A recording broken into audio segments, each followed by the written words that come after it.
All right, so you have just gone through your packet and you have gotten a signature for step 10, which means you have learned a skill that will improve your art idea.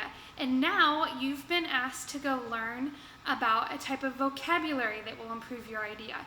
Sometimes I've given you some hints on the vocabulary to head for, and sometimes I've left that open to you.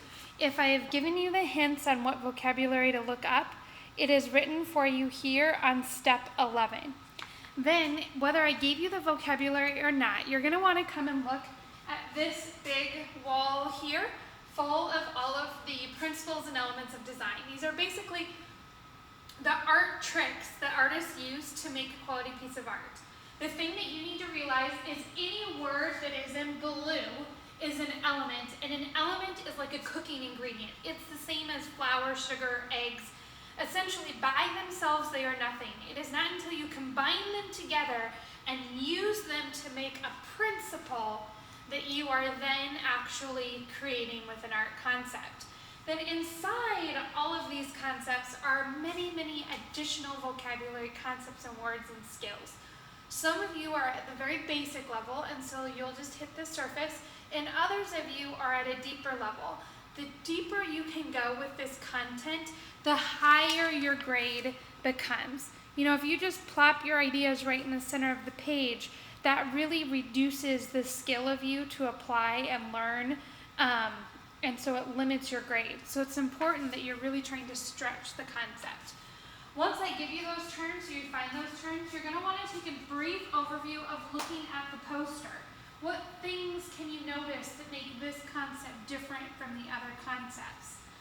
You then will get out one of the books, and for example, if I gave you the concept of texture, you would use the little sides of the book. See how sometimes it is, oops, I can't see myself. See how it has these different things, and if you open it up, that says texture or space, right? You're gonna find the words that align with what I said. So I just said texture. And then you are going to flip through and you are going to look at the pictures and you are going to look for an image that you're like, ooh, that's interesting.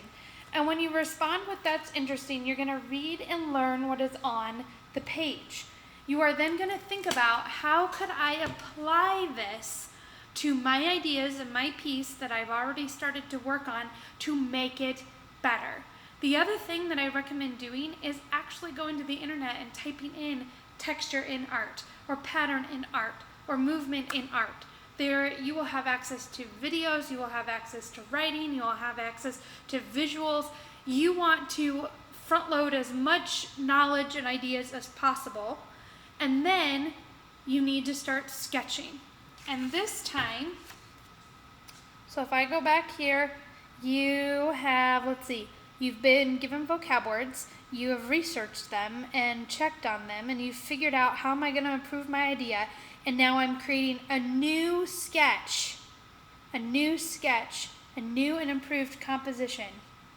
And then I'm going to check back in with Mrs. Russell to make sure that I can say, look, my idea is improved because I learned about rule of thirds, and because of that I have now moved this image down here and this idea up here, and I've added this little component here so that it makes sure that visually they look at it in a circle, right? I'm looking for that feedback to give that score.